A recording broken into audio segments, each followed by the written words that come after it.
జింగిలాల aunty ఏంటమ్మా ఇది Jabardasth aunty మాకి కర్మేంటి ఏటా ఆ వైసీపీ పార్టీ వాళ్ళ తాడు బొంగరం లేని చేతులు చూస్తుంటే జనానికి బుర్ర బొబ్బాజికాయ మాదిరి బదలాడేసుకోవాలనిపిస్తుంది. ఆ ఉండి లేనంటున్న మెడికల్ కాలేజీలను చూపిస్తూ ఇదిగంటే బ్రహ్మాండమైన మెడికల్ కాలేజీలు ఇయ్యే అంటున్నారు. పునాదుల దగ్గర ఆగిపోయిన కట్టడాన్ని చూపిస్తా ఆటినే మెడికల్ కాలేజీలు అంటున్నారంటే వాళ్ళకు మైండ్ లో సిప్పు తోపినాలా ఏటబ్బా అని బుర్రగోక్కుంటున్నారు చాలా మంది.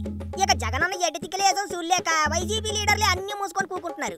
మెడికల్ కాలేజీలో ఈసేవే ఎవ్వరూ మాట్లాడటం లేదు. అందుకే ఊరకే ఉన్నదానికి లేని దానికి బావురు కప్పనోరు వేసుకొని పడిపోయే ఆ జింగిలాల ఆంటీ రోజాను లైన్ లోకి తీసుకున్నాడు జగన్నయ్య. కంపనోరు చెల్లెమ్మను ఆ మెడికల్ కాలేజీల మీద మాట్లాడి ఖాయం పెట్టుకోమని ఉజిగొలిపాడు.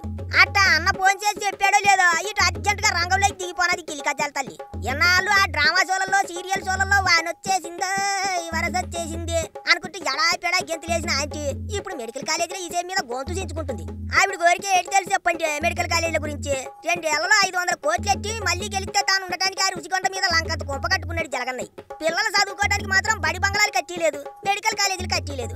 అదేటయ్యా అంటే ఇదిగో ఇట్ట గయ్యాలి గంపలందరినీ ఎట్టి తిట్టిస్తున్నాడు. అయినా వైసీపీ హయాంలో అడ్డగోలుగా అవినీతి చేసి ఇప్పుడు ఎట్టా బయటకు వచ్చి గొంతు పెంచాలనిపిస్తుందో ఏట మరి రోజాకి.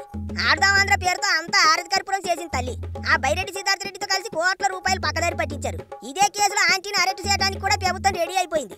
ఆ విషయం తెలుసుకునే ఇన్నాళ్ళు కుక్కిన పేర్ల టీవీ షోలో యాక్టింగ్ చేస్తూ తప్పించుకుంది. కానీ ఇప్పుడు జలగన్న కీ ఇవ్వడంతో మళ్ళీ బయటకు వచ్చింది. విషయం ఏంటంటే అటు నగరిలో రోజాకు పోటీగా మరో లీడర్ని లైన్ లో ఎట్టాడు ఆ పెద్దిరెడ్డి. జగనన్న కూడా పెద్దిరెడ్డి చెప్పిందే ఇంటాడు. అందుకే ఎట్టాగైనా సరే జగనన్న మనసు గెలుచుకోవడానికి చివరికి జైలుకి వెళ్ళడానికైనా రెడీ అన్నట్టుగా తనని తాను చూపించుకునే ప్రయత్నం చేస్తోందట జింగిలాల ఆంటీ. రోజా అరెస్ట్ అయితే ప్రజల్లో ఎట్టాగు సానుభూతి రాదు. కానీ జలగన్న దృష్టిలో సానుభూతి వస్తే మళ్ళీ నగరి టికెట్ తనకే ఇస్తాడని ఆశలెట్టుకుందట కన్నింగురాని.